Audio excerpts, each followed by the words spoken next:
toutes les semaines, j'ai ma piqûre d'OPO. Alors on a bien là-dessus, beaucoup t'ont dit, ben, vous allez gagner le Tour de France. Malheureusement, ce n'est pas le cas. À l'heure actuelle, j'ai toujours les PO comme seul traitement. Je n'ai que ça.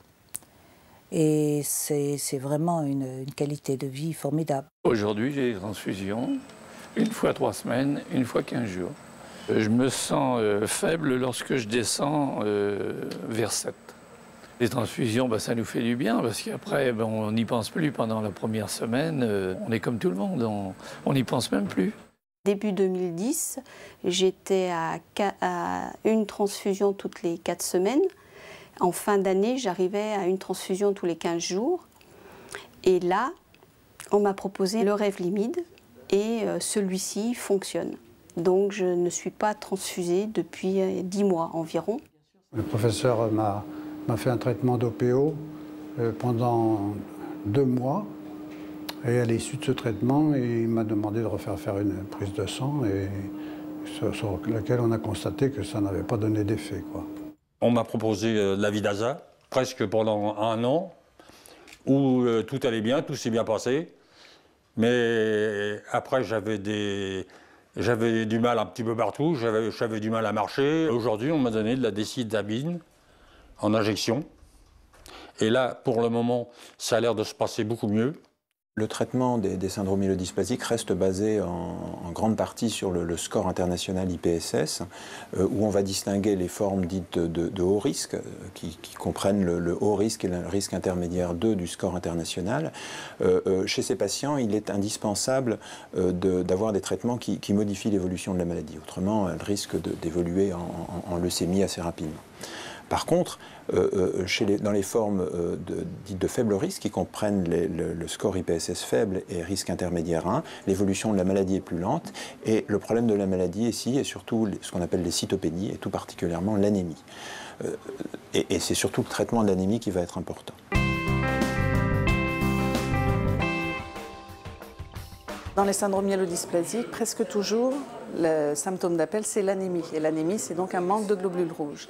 Donc très souvent, la majorité des personnes ont besoin à un moment donné de transfusion, surtout sur les personnes où il n'y a pas de traitement en tant que tel, c'est juste pour leur permettre de vivre normalement le plus longtemps possible. Les transfusions sont en moyenne de 2 poches de sang, ce qu'on appelle des culots globulaires. Chaque culot, c'est 1 heure, 1 heure et demie, suivant l'état cardiaque de la personne, la fatigue et tout ça. Donc il y a des personnes que l'on peut voir tous les 2 mois, comme on a des personnes que l'on voit tous les 15 jours. C'est à inclure dans leur projet de vie et c'est eux qui nous donnent le signal. C'est bientôt terminé, donc on va pouvoir changer la poche.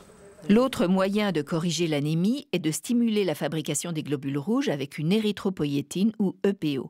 Il en existe plusieurs spécialités comme l'Eprex, l'Aranesp ou le Néorecormon. L'érythropoïétine est un facteur de croissance de la lignée rouge qui est administré par voie sous-cutanée, alors soit par une infirmière à domicile, soit par le patient lui-même s'il accepte d'apprendre à s'auto-injecter l'érythropoïétine. Ici, vous avez votre érythropoïétine à rechercher à la pharmacie. Hein, et là, vous avez la prescription de l'infirmière pour l'injection d'érythropoïétine.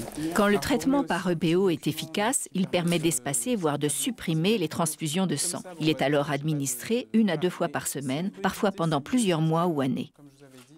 Il y a une variété très particulière de syndrome myélodysplasique de faible risque, qui sont celles avec une délétion du bras long du chromosome 5, ce qu'on appelle la délétion 5q, où un médicament, le lénalidomide, entraîne de très bonnes réponses sur l'anémie. Revlimid, ça a tout de suite marché, donc mes globules rouges ont augmenté, mes plaquettes ont augmenté, mes globules blancs ont augmenté, donc j'étais contente. Ça m'a changé la vie parce que je faisais plus rien à la maison, j'étais tout le temps assise, je voyais pas la vie en rose, quoi, comme on dit.